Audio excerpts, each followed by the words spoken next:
October 24, 1939. Wollongong, New South Wales. A young civilian inventor named Evelyn Owen carries a canvas-wrapped prototype into an ordnance office. In his hands, a crude automatic carbine built in a backyard workshop. On the desk, rejection forms stamped "No current requirement" across the Commonwealth. Armies prepare for European warfare, with imported American Thompson guns costing $70 each.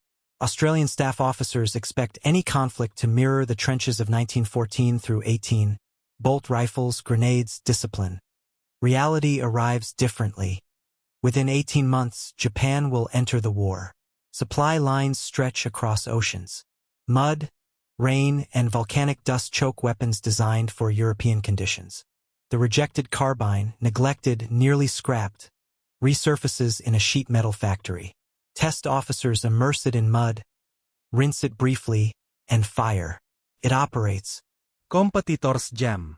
One simple design, dismissed by experts, becomes the most reliable submachine gun in the Pacific theater. This is the story of how Australia's unnecessary weapons saved lives in the jungle war nobody planned for. Evelyn Owen walks into the local ordnance liaison office carrying a heavy canvas bag. Inside, a homemade automatic carbine chambered in .32 ACP caliber. Owen, a 24-year-old civilian with no formal engineering training, built the weapon in his father's garage using hand tools and intuition. The design features a top-mounted box magazine and downward ejection. Unusual choices driven by Owen's preference for keeping the magazine away from dirt when firing prone. The ordnance officer examines the prototype politely. Australia maintains no official requirement for submachine guns. The Army possesses a small inventory of Thompson submachine guns imported from the United States, expensive, complex, but proven. Staff doctrine emphasizes bolt-action rifles for infantry. Automatic carbines occupy a specialized niche. Police work, perhaps, or colonial constabulary duties. The officer files a brief note. Interesting but unsuitable for service requirements. Owen's prototype returns to his workshop. Across the Commonwealth, 1939 unfolds as a year of European crisis. Germany invades Poland in September. Britain and France declare war. Australia as a dominion follows. But the fighting remains distant: France, Poland, Norway. No jungle. No Pacific urgency. Planners envision Australian forces serving in North Africa or Europe, where conditions mirror the Western Front. Equipment procurement focuses on conventional arms: Lee-Enfield rifles, Bren light machine guns, and standard grenades. By mid-1940, the strategic picture shifts. France falls in June. Britain fights alone. Japan expands into Indochina, eyeing European colonies left undefended. Suddenly, submachine guns, weapons for close combat, jungle patrols, rapid movement, become necessary across the Commonwealth. Orders go out for Thompson guns. Production cannot meet demand. Cost and complexity limit quantities. Alternative designs receive consideration. Owen's rejected carbine, however, sits forgotten in a garage workshop. No formal record tracks its existence. Ordnance files contain only a brief dismissive note. Yet the weapon's core design, simple blowback, top-feed magazine, generous clearances, addresses problems not yet recognized by procurement officers planning for European warfare. By late 1940, Owen departs for military service. His prototype remains wrapped in canvas, stored among tools and metal scraps. Within months, it will be rediscovered by factory workers clearing space for war production. A weapon dismissed as unnecessary will prove indispensable, but first it must be found. A foreman named Vincent Wardell empties a neglected storage room. Among discarded jigs and obsolete tooling, he finds a canvas bag containing Owen's forgotten prototype. Wardell, familiar with small arms through previous military service, recognizes the weapon's potential. He contacts his brother Seabrook, a manager at Lysot's, who in turn reaches out to Army liaison officers. Captain Cecil Dyer, assigned to evaluate civilian manufacturing capacity, arrives to examine the carbine. Dyer's assessment focuses on production feasibility. Lysot manufactures corrugated roofing, industrial ducting, pressed steel components, far from precision firearms. Yet the Owen design requires minimal machining. The receiver, stamped sheet metal. The bolt, simple cylindrical steel. The barrel, commercial rifle stock, easily sourced. Dyer recognizes that Lysot's presses, designed for roofing panels, could stamp receiver halves with minimal retooling. The plant possesses capacity. The design suits that capacity. Army Inventions Directorate authorizes preliminary trials. Owen's prototype, however, fires .32 ACP, an underpowered pistol cartridge unsuitable for military use. Lysot engineers rechamber the weapon for 9x19mm parabellum, the standard British submachine gun round. The conversion requires a stronger receiver, a heavier bolt, reinforced magazine. Within 3 months, a modified prototype emerges. Cruder than the Thompson, simpler than the British Sten, then under development but functional. The redesigned Owen retains its unusual features. The magazine mounts vertically atop the receiver, awkward for aimed fire, but keeping the feed lips high above mud and water. Ejection occurs downward through a chute beneath the bolt, unconventional but allowing debris to fall clear by gravity. The bolt rides in oversized rails with generous clearances, rough but tolerant of dirt. The trigger mechanism uses a simple sear and hammer, crude but reliable. Test firers at Randwick Small Arms School fire 500 rounds through the prototype in October 1940. Stoppages: 3, all magazine related. Barrel heating acceptable. Accuracy adequate for 50 meters. The report concludes, satisfactory for further development subject to improved magazine design. By November, Lysot receives a contract for 100 trial weapons. The sheet metal works begin converting the roof press tooling to receiver production. Workers accustomed to stamping corrugated steel learn to work within firearms tolerances. Gauges arrive from ordnance depots. Heat treat ovens previously used for industrial parts now harden bolts and firing pins. A civilian plant, never intended for weapons manufacture, becomes an armory. The Owen, rejected in 1939, nearly lost in 1940, enters production. Yet its true test awaits. Not range trials, but jungle mud. Army examiners establish contamination protocols. 3 weapon types undergo evaluation: the American Thompson M1928, the newly arrived British Sten Mark II, and the Australian Owen. Each receives identical treatment. Armorers immerse weapons in mud baths simulating tropical clay conditions. After 30 seconds, weapons are withdrawn, shaken briefly to clear barrels, then fired without cleaning or lubrication. The Thompson jams on the 6th round. Mud enters the complex bolt mechanism through multiple openings. Feed lips deform under stress. Clearing requires field stripping and rod cleaning. 5 minutes minimum under test conditions. The Sten fires 11 rounds before stopping. The side-mounted magazine collects mud when the weapon is placed on the ground. The exposed bolt handle admits debris directly into the receiver. Clearing time, 3 minutes. The Owen fires 32 rounds without stoppage. The top-mounted magazine stays clear of ground contact. Downward ejection allows gravity to clear debris from the bolt path. Oversized receiver clearances prevent mud from binding moving parts. Clearing time when stoppage does occur, 15 seconds. Test officers document results in tabular format. Mean rounds between stoppages after immersion. Thompson, 8 rounds. Sten, 10 rounds. Owen, 32 rounds. The report concludes, the Owen submachine gun is markedly superior to comparative types under conditions of tropical contamination and extended field use without maintenance. Additional trials examine parts where corrosion resistance and disassembly time. The Owen's simple construction allows field stripping in 12 seconds. Bolt, spring, barrel removed without tools. The Thompson requires 40 seconds and a cleaning rod. The Sten manages 28 seconds but suffers from weak magazine springs after extended use. Army Inventions Committee convenes in August 1941. Minutes record the board's conclusion. Recommend adoption for tropical service pending production capacity assessment. The Owen receives official designation. Submachine gun, Owen, Mark I, 9mm. Contracts expand. Lysot receives orders for 10,000 weapons. Subcontractors in Victoria and New South Wales begin producing barrels, magazines, and furniture. The green phosphate finish, cheaper than bluing, more corrosion-resistant, becomes standard. Wire skeleton stocks replace wooden types to save weight and material. By February 1942, the first production Owens reached the infantry depots. That same month, Singapore fell to Japanese forces. Allied supply lines contract. British and American weapons become scarce. The Owen, a local design, locally manufactured, becomes Australia's primary submachine gun by necessity and by merit. The jungle war has begun.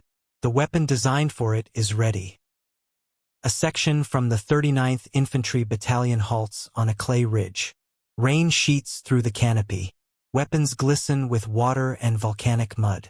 Riflemen shake moisture from Lee Enfield bolts. The section's Owen gunner sets his weapon on a log barrel up, magazine vertical. Mud slides down the receiver's exterior but cannot enter the enclosed action. Contact comes at 15 meters. Japanese infantry emerge from bamboo thickets. The Owen gunner fires from the hip, no time for aim shots. 32 rounds empty in 4 seconds. Brass ejects downward into leaf litter. The gunner reloads, fires again. No stoppages. The bolt's oversized clearances and downward ejection path keep the action clear despite mud coating every external surface. Battalion war diaries record the engagement. Owen guns functioned reliably despite immersion and mud contamination. No cleaning performed during contact. Estimate 70 rounds fired per weapon without stoppage. Patrol commanders note the tactical advantage. Automatic fire continues during movement through difficult terrain. Riflemen must pause to work bolts.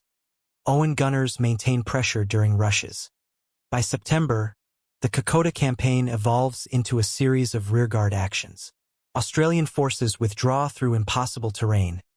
Vertical ridges, mud tracks, rivers swollen by monsoon. Equipment suffers. Bolt rifles require constant attention, corrosion, mud in actions, broken extractors. Bren guns jam frequently. Owen's guns continue functioning. A sergeant from the 214th Infantry Battalion writes in a letter, "The Owen keeps firing when everything else stops. You shake the mud off and keep going." The letter, preserved in Australian War Memorial collections, reflects widespread field preference. Requests reach battalion quartermasters.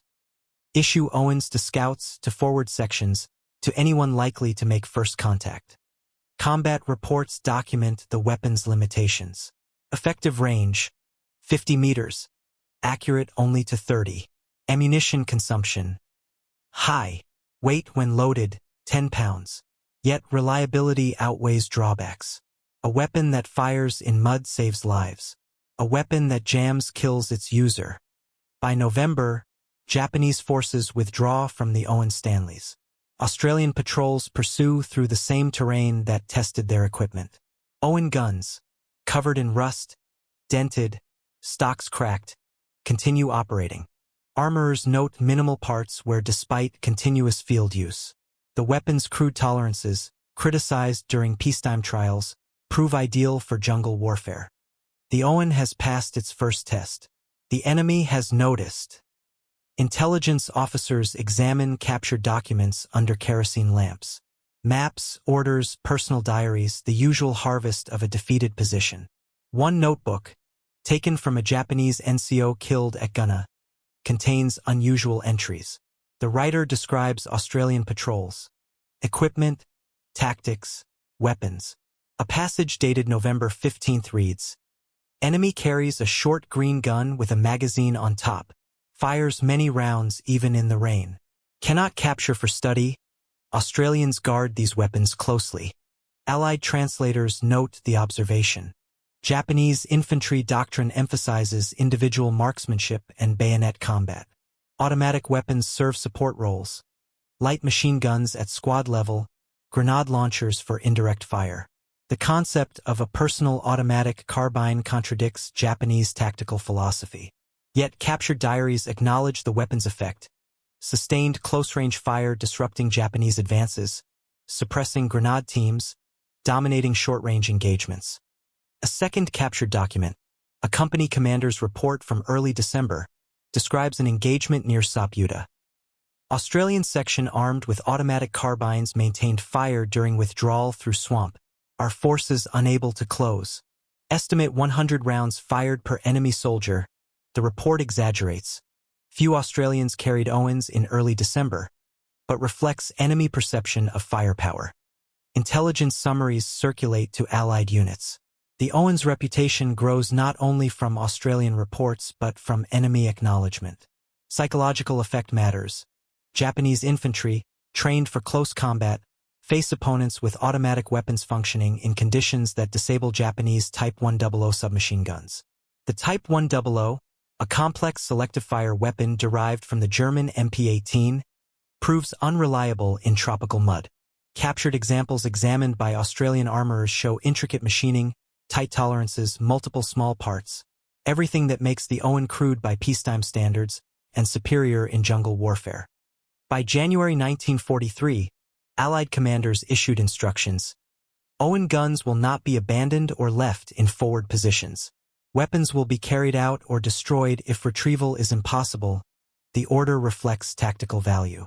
Captured Owens could equip Japanese infiltration units. Worse, enemy engineers might study the design and copy it. Australia's manufacturing advantage must remain exclusive. Frontline soldiers notice the attention their weapons receive. Owens became unofficial currency. Traded, hoarded, and preferred over issue rifles. Units arriving from Australia with Thompson guns or Sten guns request Owens through unofficial channels. By mid-1943, 3 out of 4 submachine guns in forward Australian units are Owens, not by official allocation, but by soldier preference expressed through 1,000 small exchanges and requisition irregularities. The enemy fears it. Soldiers trust it. The factories must deliver it. Shift whistles sound at 6 a.m. Workers, many of them women replacing men serving overseas, enter factory gates. Roofing presses have been retooled with firearms jigs. Where corrugated steel once ran, now receiver halves are stamped at 2-minute intervals. Hydraulic presses, designed for industrial metal forming, now produce weapon components to tolerances measured in thousandths of an inch. Production managers logs record output. January 1942, 112 weapons. March, 408. July, 916. By December 1942, Port Kembla produces over 1,000 Owens monthly, more than Australia's entire Thompson inventory acquired since 1939. Each weapon contains 46 parts. Receivers, stamped at Lysots. Barrels, turned at Sydney workshops. Bolts, machined and hardened at Newcastle. Springs, wound by Melbourne subcontractors. Magazines, pressed and welded at Parramatta. Assembly occurs at Port Kembla, where workers fit components using go/no-go gauges. No interchangeable parts standards govern wartime production. Each weapon receives final fitting by hand. Yet functional accuracy remains consistent. Test firers at Randwick record fewer than 2% rejection rates. Cost per unit stabilizes at 18 Australian pounds, approximately 50 United States dollars in 1943 exchange rates. The Thompson costs $70. The Sten, $9. The Owen occupies the middle ground. Cheaper than sophisticated weapons, more expensive than emergency designs, but far more reliable than either in tropical conditions. Australian Treasury records justify the cost.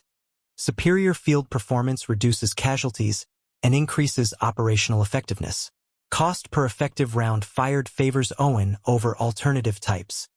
Workers adapt civilian manufacturing techniques to military production.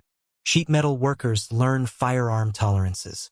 Tool and die makers design jigs that allow semi-skilled operators to produce precision components. Women, entering industrial work in unprecedented numbers, run drill presses, operate stamping machines, and perform gauge inspections. Supervisors note minimal quality variance despite rapid workforce expansion. The Owen's simple design forgives small errors that would disable more complex weapons. By mid-1943, Production reached 1,500 weapons per month. Lysot operates 3 shifts. Subcontractors deliver parts ahead of schedule. Military inspectors stationed at the plant approve batches without significant rejection. The green phosphate finish, dull, practical, corrosion-resistant, becomes an identifier. Australian soldiers recognize the green gun instantly. Unit costs decline as production scales. By late 1943, the Owen costs £16, 30% cheaper than the initial batches, with better quality control and parts interchangeability. Commonwealth Munitions Directorate studies Port Kembla's methods.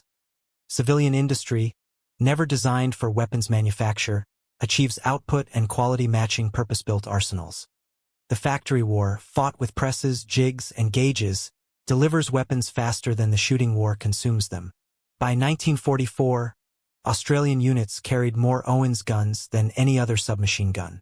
Frontline preference and industrial capacity align. Soldiers want Owens, factories deliver Owens, logistics distribute Owens. A virtuous cycle, driven by battlefield reputation and manufacturing efficiency. The numbers tell the story. 45,000 Owens produced by war's end. Not impressive compared to American or Soviet output, but sufficient for Australian needs, and superior in the conditions where Australians fought. A test officer lines 3 weapons on benches: Owen, Sten Mark II, and Austin Mark I. The Austin, an Australian-made hybrid of Sten and MP40 designs, entered production in 1942 as a supplement to Owen output. Simpler than the Owen, cheaper to produce, the Austin uses Sten magazines and a side-mounted feed system. Ordnance planners hope it will replace the Owen. Infantry units prefer the opposite. Comparative trials will settle the question. Test protocol duplicates field conditions. Each weapon receives immersion in clay mud for 60 seconds, withdrawal, a brief shake to clear the barrel, and then firing without cleaning. Target: sustained fire until stoppage, magazine change, repeat. Armorer's record stoppages, types of malfunction, clearing time, and total rounds fired. The Owen fires 240 rounds before its first stoppage. A dented cartridge rim causing a failure to extract. Clearing time, 8 seconds. The weapon resumes firing. Total rounds before test suspension, 320. Stoppages, 2. Mean rounds between stoppages, 160. The Sten fires 48 rounds before jamming. Mud enters through the side ejection port. The magazine, mounted horizontally, collects debris when placed on wet ground during the reload. Feed lip deformation causes a double feed. Clearing requires disassembly. Total rounds, 96. Stoppages, 6. Mean rounds between stoppages, 16. The Austin fires 72 rounds before stopping. The Sten magazine system, adopted for parts commonality, proves vulnerable to mud. Side-mounted feed and horizontal magazine orientation admit contamination. Clearing time, 15 seconds. Total rounds, 144. Stoppages, 4. Mean rounds between stoppages, 36. Test boards tabulate results. Owen, 160 mRBS. Austin, 36 mRBS. Sten, 16 mRBS. The conclusion reads, Owen's submachine gun outperforms Austin and Sten types under tropical contamination by factors of 4.4 and 10, respectively. Reliability advantage justifies continued production despite higher unit cost. Additional trials examine magazine durability. Sten and Austin magazines use thin-gauge steel with single-coil springs. After 500 loading cycles, feed lip spacing increases beyond tolerance. Cartridges fail to strip reliably. Owen magazines use heavier gauge steel and dual-coil springs. After 500 cycles, dimensional changes remain within tolerance. Magazine replacement rates. Sten 1 per 200 rounds fired. Owen 1 per 800 rounds fired. Logistics costs favor the Owen despite the higher initial price. Ordnance Board recommendations reach Commonwealth Munitions Directorate in May 1943. Prioritize Owen deliveries to forward units. Restrict the Austin issue to rear area security and training roles. Accelerate Owen production to meet demand. Policy follows testing. By July, new Austin production ceases. Port Kembla dedicates full capacity to Owens. Britain, however, faces different constraints. Sten production exceeded 4 million weapons by 1945, acceptable reliability for European conditions, unmatched manufacturing speed, minimal cost. Britain standardizes mass. Australia standardizes reliability. Each choice reflects strategic priorities. Britain fights globally, requires volume. Australia fights regionally, requires function. The trials prove what soldiers already knew. In jungle mud, the crude Owen outperforms sophisticated designs. Simplicity, generous tolerances, and top-feed configuration, features criticized by peacetime engineers, become decisive advantages where rain never stops and mud covers everything. Statistics matter, but soldiers care about one number. Does it fire after you drop it in a swamp? The Owen does. United States Army Ordnance officers arrive in North Queensland to evaluate Allied weapons under simulated combat conditions. The team includes representatives from Springfield Armory, Aberdeen Proving Ground, and Southwest Pacific Area Headquarters. Their mandate: assess submachine guns for potential adoption in Pacific campaigns. Weapons under review: Thompson M101, M3 grease gun, British Sten, Australian Owen. Test protocols emphasize jungle conditions. Full immersion in water, mud application, rain simulation, and then firing trials. Each weapon fires 500 rounds in 100-round strings. Armorers record stoppages, clearing time, parts breakage, and corrosion after 72 hours. The Thompson performs well in rain but struggles in mud. Complex bolt design and tight tolerances admit contamination. Stoppages: 11 per 500 rounds. Weight: 10.8 pounds loaded. Cost: $45. American observers note: reliable under most conditions but requires regular maintenance.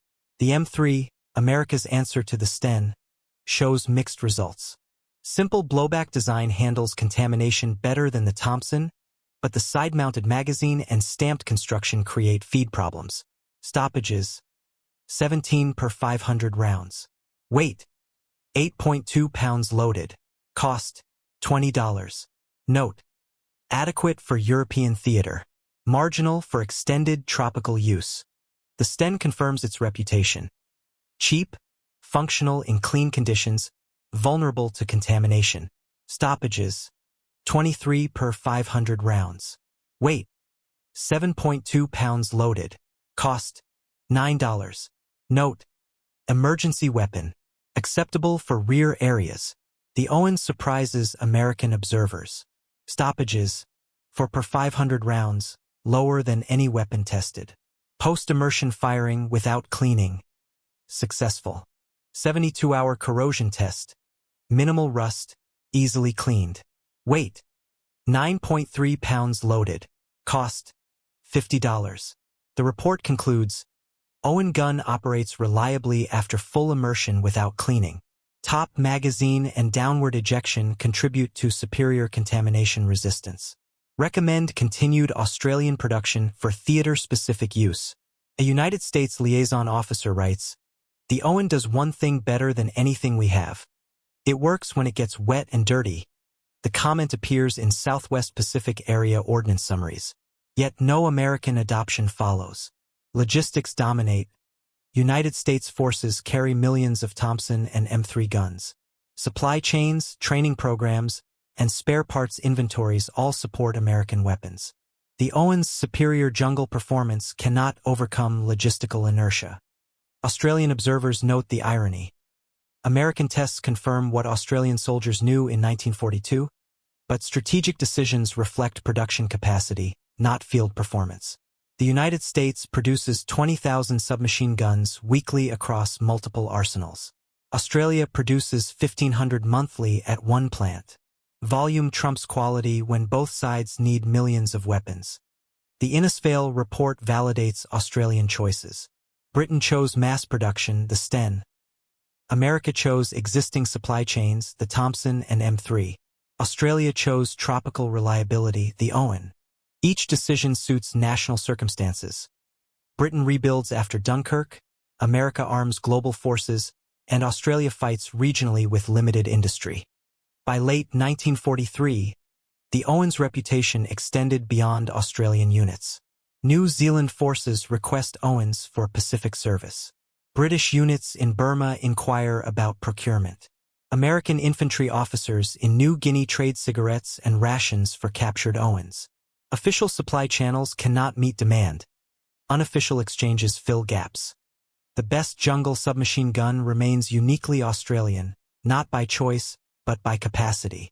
Lysot's Port Kembla plant cannot supply Allied armies. The Owen serves Australian forces exclusively. A weapon designed for one nation's needs, manufactured by one factory, becomes the standard by which others are judged. Statistics tell part of the story. 4 stoppages per 500 rounds versus 17 or 23. But the full story appears in patrol reports, casualty figures, letters home. "It never let us down," that phrase, repeated across thousands of documents, defines the Owens legacy. A company-strength patrol operates along the Jenga River, thick jungle, waist-deep mud, constant rain. Contact begins at dawn. Japanese positions dug into reverse slopes. Australian sections advance through waterlogged ground. Automatic weapons provide covering fire. Owen gunners empty magazines from prone positions in 6 inches of water. Battalion war diaries record the engagement. Jenga River action, 6 December 1944. Ammunition expenditure, 9mm, 4,800 rounds. Stoppages reported 0. Weapons immersed in river water during contact. Cleaning performed after disengagement. Minimal corrosion observed. 0 stoppages. 4,800 rounds were fired in continuous contact. Weapons submerged, caked with mud, subjected to conditions that would disable most firearms.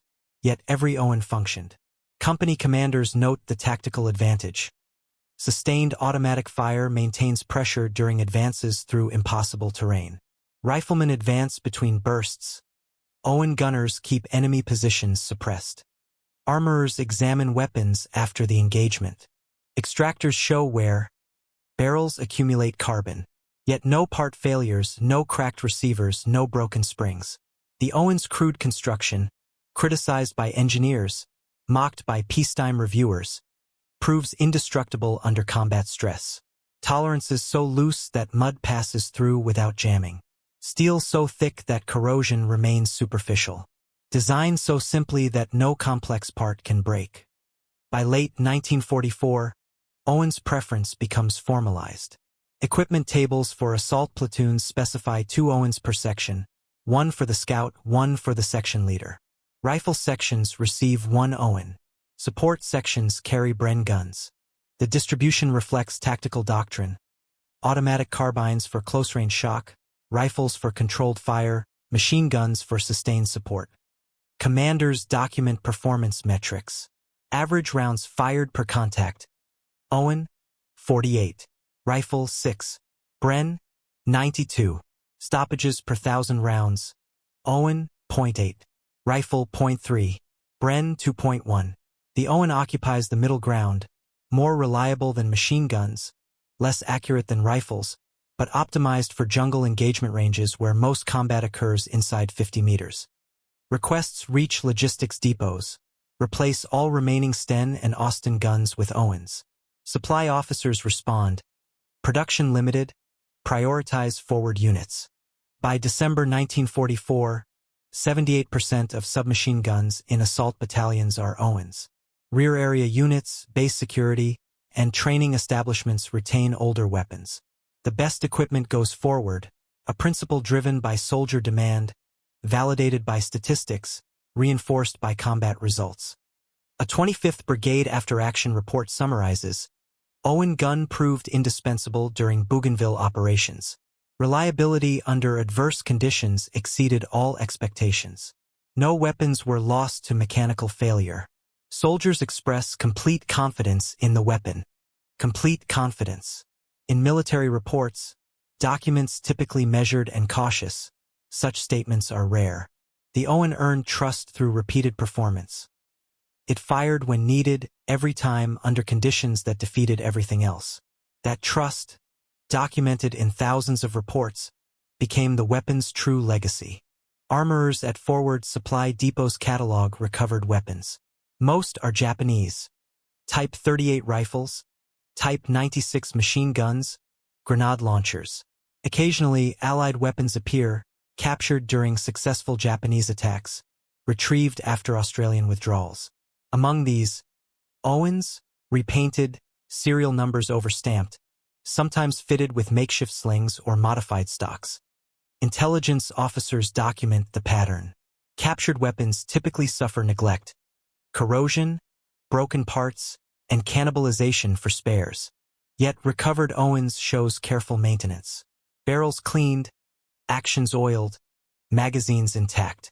Japanese units equipped them to infiltration teams and reconnaissance patrols, roles requiring reliable automatic weapons in jungle conditions. A translated diary from a Japanese NCO, killed near Wewak in April 1945, describes acquiring an Owen. Found an Australian gun with top magazine. Cleaned and tested. Fires reliably even after immersion. Distributed to forward scouts. Superior to our Type 100, which requires constant cleaning. The admission confirms Allied assessments. Japanese doctrine emphasized automatic weapons for support roles, not individual use. The Type 100 submachine gun, produced in small numbers, combined German MP-18 complexity with Japanese precision manufacturing. Excellent in clean conditions, it failed in New Guinea mud. Captured Owens filled the gap, simple, reliable, compatible with 9mm ammunition stocks captured from Allied depots. Allied commanders issue specific orders. Submachine guns will not be left in forward positions. Weapons will be evacuated with casualties or destroyed if evacuation is impossible. The directive acknowledges tactical reality. Enemy adoption of Owens creates operational complications. Japanese infiltrators armed with Australian weapons cause identification problems. Night patrols firing Owens confuse friend or foe recognition. Worse, enemy study of captured examples might inform Japanese small arms development. Intelligence summaries track recovered Owens. By war's end, over 200 examples are catalogued. Weapons captured during combat, recovered from abandoned positions, or surrendered at war's conclusion. Most show Japanese modifications. Kanji characters scratched on receivers, bamboo slings, and altered sights. Evidence of field use, worn bolts, scratched finishes, repaired stocks. Yet all remain functional, a testament to durability and to enemy recognition of value. A post-war intelligence report summarizes, Japanese forces made extensive use of captured Allied small arms. Among these, the Owen gun was particularly favored for jungle operations due to its superior reliability. Enemy requests for ammunition and parts indicate systematic integration into frontline units. The enemy's respect, expressed through careful maintenance, tactical deployment, and documented preference, validates Australian design choices. Weapons earn battlefield reputation through performance, not propaganda. The Owens adoption by adversaries constitutes the highest form of endorsement. Those who face it recognize its worth. By 1945, Australian soldiers noted the paradox. Defending against weapons they themselves designed. Fire discipline tightens, Owen's distinctive report becomes unreliable for identification. Patrols develop new protocols. Challenge and response, recognition signals, and restrictive engagement rules. The weapon's success creates operational complexity. A problem commanders accept willingly, given the alternative. Better that enemy soldiers carry captured Owens than that Australian soldiers carry unreliable weapons. The trade proves worthwhile. Engineers convene to assess wartime weapons programs. Data sheets cover conference tables. Production figures, cost analyses, field reports, maintenance logs, casualty studies. The review's mandate: identify successes and failures, preserve lessons, and guide future procurement. The Owen receives a detailed examination. Production totals: 45,000 weapons delivered between 1942 and 1945. Unit cost: £18 average. Parts commonality: 86% across production run, exceptional for wartime manufacture without pre-war standardization. Rejection rate during proof testing: 1.7%. Field reliability: mean rounds between stoppages in tropical conditions 142 rounds, 4 times better than comparative weapons. Maintenance data reveals operational advantages. Average cleaning time: 2.3 minutes, half that of Thompson, 1/3 that of Owen Gun. Field strip operations: possible without tools in under 20 seconds. Parts replacement rate: 0.23 parts per 1,000 rounds fired, meaning most Owens reached war's end with original components intact. Barrel life: 12,000 rounds before accuracy degradation, adequate for typical infantry use, where most weapons fire fewer than 3,000 rounds total. The review board examines design features. Top-mounted magazine, initially criticized, ultimately validated by contamination testing. Downward ejection, unconventional but functionally superior in prone firing positions. Oversized clearances, crude by peacetime standards, essential for tropical reliability. Wire stock, cheap, durable, weatherproof. Green phosphate finish, corrosion-resistant, practical, distinctive. Cost-benefit analysis compares Owen to alternatives. Thompson: superior finish, better accuracy, higher cost, lower reliability. Sten: minimal cost, adequate European performance, poor tropical reliability. Austin: failed compromise, Sten's weaknesses without cost advantages. The Owen occupies unique territory: moderate cost, adequate performance, exceptional reliability under adverse conditions. The board's final report, dated December 15, 1945, concludes, the Owen submachine gun represents the most successful Australian-designed small arm of the Second World War. Field performance exceeded specifications. Production efficiency demonstrated the capability of the civilian industry to manufacture precision arms. Reliability under tropical conditions proved superior to all Allied and enemy comparative types. Recommend retention for post-war service and incorporation of design principles into future small arms development.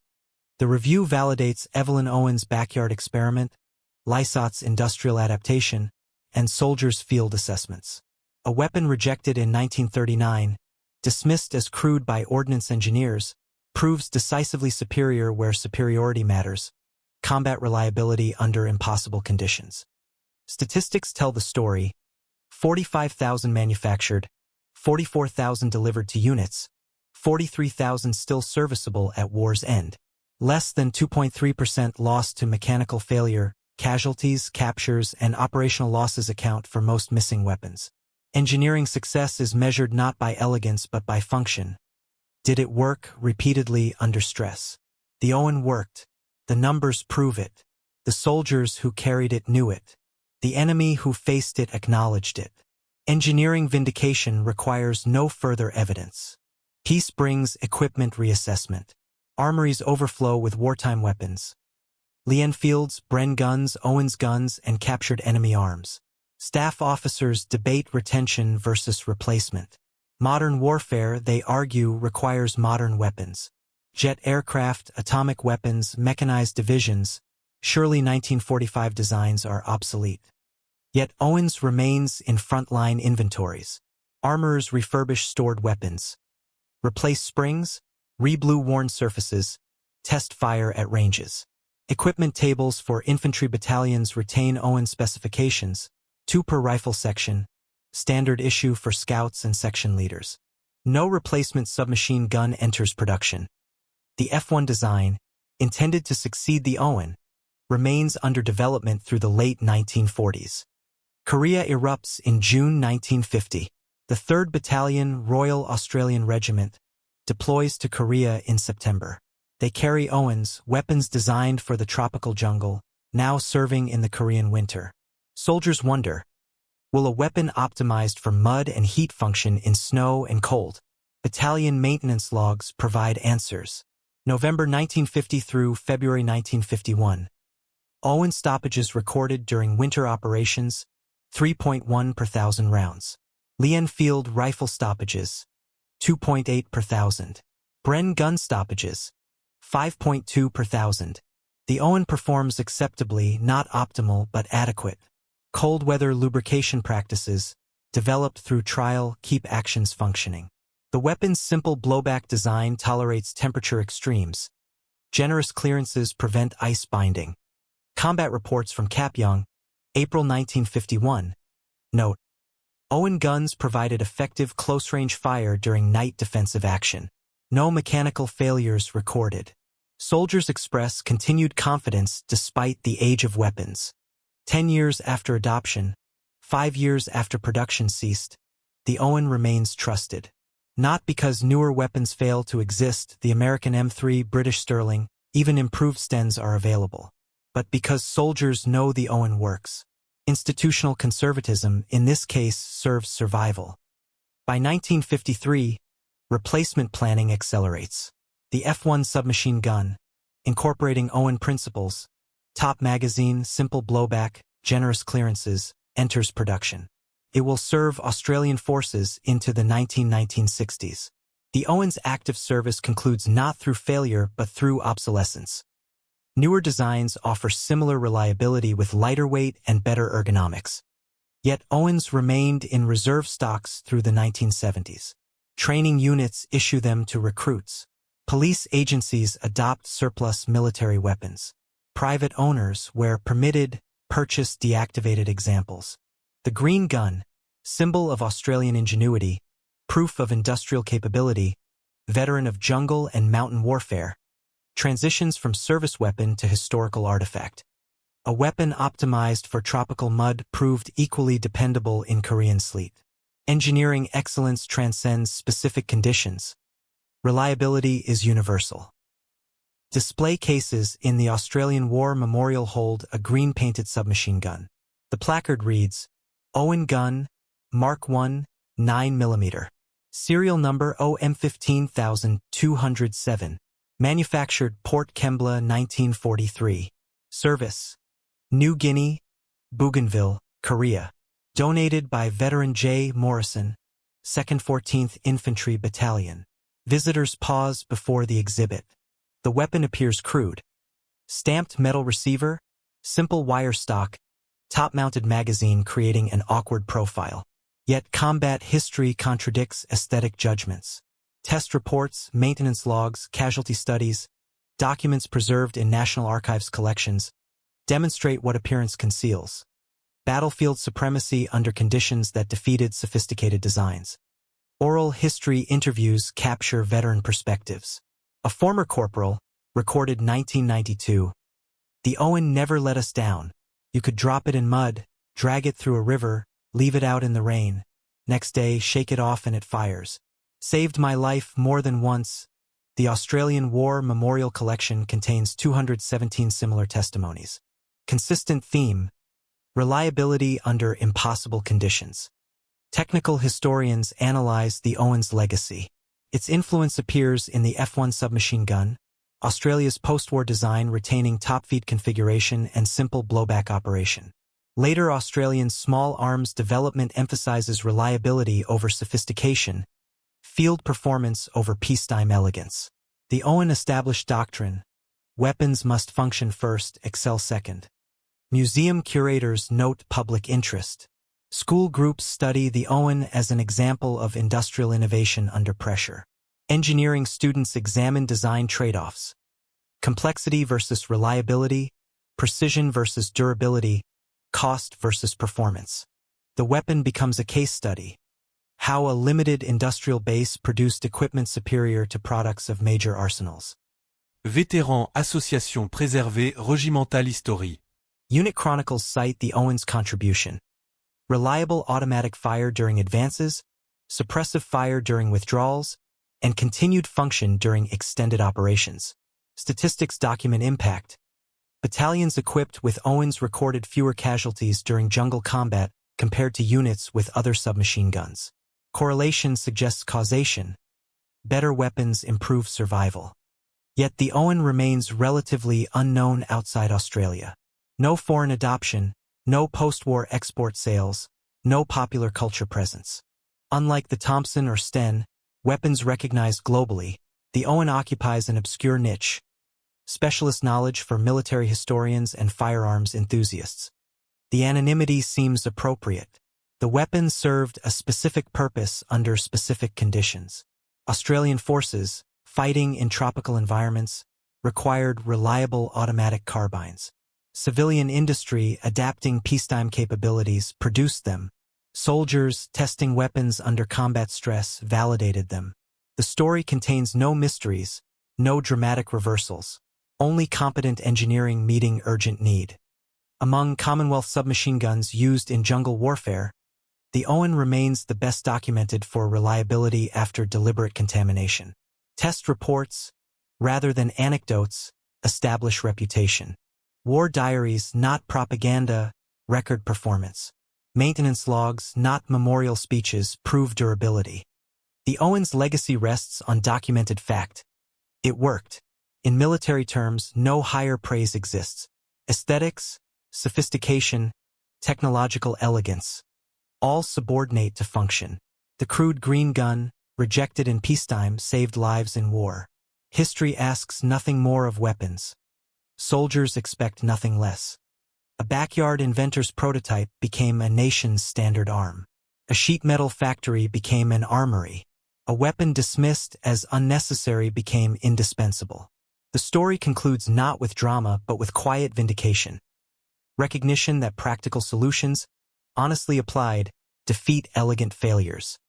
The Owen submachine gun served Australia honorably through the crucible of Pacific warfare. Its museum exhibit, modest and factual, preserves the memory of the men who carried it and the industrial effort that produced it. No greater memorial is needed. No lesser tribute is appropriate. What is your perspective on this part of history? Share your thoughts in the comments, because every memory and reflection helps keep the past alive.